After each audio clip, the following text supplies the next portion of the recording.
Willkommen zu den Übungsgesprächen auf Deutsch. Bist du bereit, dein Deutsch zu üben und fließender zu werden? Lass uns anfangen. Hallo Ben, wie geht es dir heute? Hallo Anna, mir geht es gut, danke. Und dir? Mir geht es gut, aber ich habe eine Frage. Ich habe gehört, dass du letzte Woche nicht wohl warst. Ja, das stimmt. Ich war ein paar Tage krank. Es tut mir leid, das zu hören. Was waren deine Symptome? Ich hatte Fieber, Kopfschmerzen und Halsschmerzen. Das klingt sehr unangenehm. Hattest du noch andere Symptome? Ja, ich hatte auch einen Husten und eine laufende Nase. Oh nein, auch Husten und eine laufende Nase. Hast du dich müde gefühlt? Ja, ich habe mich sehr müde und schwach gefühlt. Ich wollte nichts machen. Das ist wirklich hart. Bist du zum Arzt gegangen? Ja, bin ich. Ich bin zum Arzt gegangen, als sich meine Symptome nicht gebessert haben. Was hat der Arzt gesagt? Der Arzt hat mir gesagt, ich hätte einen milden Virus. Er meinte, ich solle mich ausruhen und viel Wasser trinken. Ich bin froh, dass du einen Arzt aufgesucht hast. Hast du irgendwelche Medikamente genommen? Ja, ich habe Medikamente gegen mein Fieber und die Kopfschmerzen genommen. Ich habe auch ein Spray für meinen Hals benutzt. Das klingt hilfreich. Wie lange hat es gedauert, bis du dich besser gefühlt hast? Es hat etwa eine Woche gedauert. Jeden Tag fühlte ich mich ein bisschen besser. Jetzt bin ich wieder normal. Ich freue mich sehr, dass es dir wieder gut geht. Es ist wichtig, auf seinen Körper zu hören, wenn man krank ist. Ja, das ist es.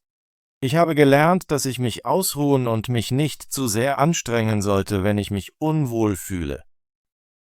Da stimme ich dir zu.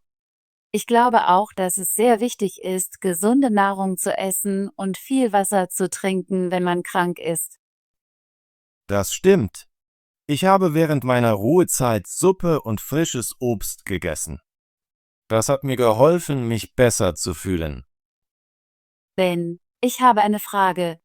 Wie können wir wissen, ob unsere Symptome ernst sind? Das ist eine gute Frage, Anna. Wenn du sehr hohes Fieber, starke Schmerzen oder Atembeschwerden hast, solltest du sofort einen Arzt aufsuchen. Ja, das verstehe ich. Es ist besser, auf Nummer sicher zu gehen und einen Arzt zu fragen, wenn man sich unsicher ist. Genau. Manchmal können unsere Symptome mild sein, aber manchmal können sie ernst sein. Es ist wichtig, auf das eigene Gefühl zu achten. Das werde ich mir merken. Danke, dass du deine Erfahrungen mit mir geteilt hast, Ben. Gern geschehen, Anna. Ich hoffe, du musst dich nie so schlecht fühlen wie ich, aber falls doch, wirst du wissen, was zu tun ist. Das hoffe ich auch. Ich versuche immer, auf meine Gesundheit zu achten, indem ich mich gesund ernähre und Sport treibe. Das ist sehr gut. Vorbeugung ist die beste Medizin. Durch einen gesunden Lebensstil kannst du viele Krankheiten vermeiden. Ja, das glaube ich. Ich wasche mir auch oft die Hände und versuche, mein Gesicht nicht zu berühren. Das sind gute Gewohnheiten. Sie helfen, die Verbreitung von Keimen zu verhindern. Ben, ich habe noch eine Frage. Hast du während deiner Krankheit etwas Neues über Gesundheit gelernt? Ja, das habe ich. Ich habe gelernt, dass Ruhe sehr wichtig ist, wenn man krank ist. Dein Körper braucht Zeit, um zu heilen. Da stimme ich zu. Wenn du dich ausruhst, kann dein Körper den Virus bekämpfen und sich erholen. Ich habe auch gelernt, dass es entscheidend ist, ausreichend Flüssigkeit zu sich zu nehmen. Genug Wasser zu trinken hilft deinem Körper, richtig zu funktionieren. Das ist wahr, ich erinnere mich immer daran, Wasser zu trinken, besonders wenn ich mich müde oder krank fühle. Ich fühle mich glücklich, dass meine Krankheit mild war. Manche Menschen haben ernstere Symptome und benötigen mehr Pflege. Ja, das weiß ich. Manche Krankheiten können sehr ernst sein und viel Behandlung erfordern. Ich hoffe, dass jeder die Hilfe bekommt, die er braucht, wenn er krank ist.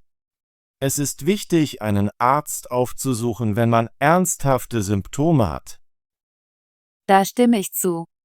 Ärzte sind da, um uns zu helfen und uns den richtigen Rat zu geben.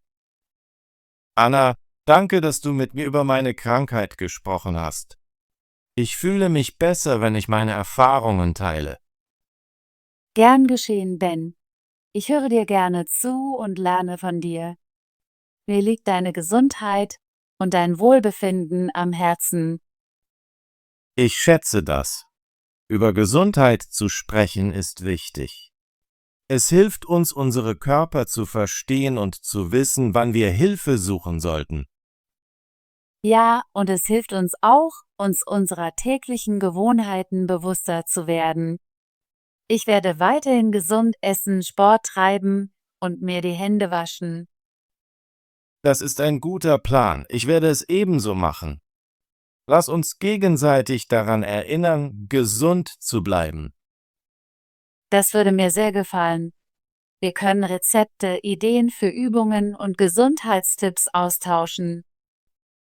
Gute Idee, Anna. Wir könnten sogar planen, jede Woche zusammen spazieren zu gehen. Das würde ich lieben. Gemeinsam spazieren zu gehen hilft uns, aktiv zu bleiben und über unseren Tag zu sprechen. Ja, und es ist eine schöne Möglichkeit, sich zu entspannen und die frische Luft zu genießen. Ben, ich bin wirklich froh, dass es dir jetzt besser geht. Du bist eine starke Person. Danke, Anna. Ich bin froh, wieder gesund zu sein. Ich habe gelernt, dass es in Ordnung ist, sich auszuruhen und um Hilfe zu bitten, wenn man krank ist. Da stimme ich zu. Jeder wird manchmal krank. Das gehört zum Leben dazu. Ja, und wenn du krank wirst, erinnere dich daran, auf dich selbst zu achten. Das werde ich mir immer merken. Ich werde auch meine Familie und Freunde daran erinnern, auf ihre Symptome zu achten und einen Arzt aufzusuchen, wenn es nötig ist. Das ist sehr freundlich von dir, Anna. Informationen über Gesundheit zu teilen kann vielen Menschen helfen. Ich glaube, dass wir durch das Sprechen über unsere Erfahrungen gemeinsam lernen und wachsen können. Absolut. Nochmals vielen Dank für deine Freundschaft und dafür, dass du mir zugehört hast. Gern geschehen, Ben. Ich bin immer hier, um zu reden und dich zu unterstützen. Ich hoffe, wir können weiterhin unsere Gesundheitstipps teilen und uns gegenseitig unterstützen. Ja, lass uns einen Plan machen, um uns jede Woche auszutauschen. Wir können darüber sprechen, wie wir uns fühlen und was wir tun, um gesund zu bleiben. Das ist eine großartige Idee, Anna. Ich freue mich auf unsere wöchentlichen Gespräche. Ich auch, Ben. Es ist schön, einen Freund zu haben, der sich um Gesundheit und Glück kümmert. Ich stimme zu. Gemeinsam können wir mehr lernen und uns gegenseitig helfen, besser zu leben. Ben, ich habe noch eine Frage. Was hast du während deiner Ruhezeit zum Spaß gemacht? Während ich mich ausgeruht habe, habe ich einige Bücher gelesen und Filme geschaut. Das hat mir geholfen, mich zu entspannen. Das klingt schön. Ich lese und schaue auch gerne Filme. Ich habe auch Musik gehört. Das hat mich ruhig gemacht. Musik ist sehr gut für die Seele. Selbst als ich krank war, habe ich versucht, fröhliche Lieder zu hören. Ich habe das Gleiche gemacht. Fröhliche Musik bringt mich zum Lächeln, selbst an einem schlechten Tag. Ja, und das Reden mit dir macht mich immer besser. Danke, dass du mein Freund bist. Gern geschehen, Ben. Ich freue mich, dass wir unsere Gefühle teilen und uns gegenseitig unterstützen können. Ich hoffe, dass wir beim nächsten Mal, wenn wir sprechen, beide gesund und voller Energie sind. Das hoffe ich auch. Lass uns versprechen, auf uns selbst zu achten und uns daran zu erinnern, uns auszuruhen, wenn es nötig ist. Das ist ein gutes Versprechen, Anna. Ich werde dich daran erinnern, Wasser zu trinken und dich auszuruhen, und du kannst mich daran erinnern. Ja, wir können Gesundheitsfreunde sein. Ich mag diese Idee. Danke für dieses nette Gespräch, Anna. Es macht mich glücklich und stark. Danke, Ben, dass du deine Erfahrungen mit mir geteilt hast. Ich habe heute viel gelernt. Ich bin froh, dass wir über Symptome und Gesundheit gesprochen haben. Es ist wichtig zu wissen, was zu tun ist, wenn man sich krank fühlt. Ja, und es ist auch wichtig, ein gesundes Leben zu führen, damit wir viele Krankheiten vermeiden können. Ich stimme zu. Ich werde weiterhin gesund essen, Sport treiben und mir die Hände waschen. Ich auch. Lasst uns gegenseitig daran erinnern, unsere guten Gewohnheiten beizubehalten. Ich freue mich auf unser nächstes Gespräch. Wir können mehr Gesundheitstipps austauschen und vielleicht sogar eine gesunde Mahlzeit zusammen planen. Das klingt nach einer spaßigen Idee, Ben. Ich würde gerne ein gesundes Rezept mit dir kochen. Großartig! Ich bringe ein Rezept für eine Gemüsesuppe mit und du kannst eines für einen Obstsalat mitbringen. Das ist ein wunderbarer Plan. Ich freue mich darauf, neue gesunde Speisen mit dir auszuprobieren. Anna, ich muss jetzt gehen, aber ich bin sehr froh, dass wir heute gesprochen haben. Ich bin auch froh, Ben. Danke, dass du deine Erfahrungen mit mir geteilt hast. Pass bitte auf dich auf und denke daran, dich auszuruhen, wenn du dich müde fühlst. Das werde ich, Ben. Du pass auch auf dich auf. Ich hoffe, du bleibst gesund und glücklich. Danke, Anna. Ich freue mich auf unser nächstes Gespräch. Ich auch, Ben. Hab einen schönen Tag. Du auch, Anna. Auf Wiedersehen. Gute Arbeit! Möchtest du dein Deutsch üben und fließender werden? Bitte abonniere und aktiviere die Benachrichtigungsglocke, damit du keine unserer kostenlosen Gespräche auf Deutsch verpasst. Bis zum nächsten Video.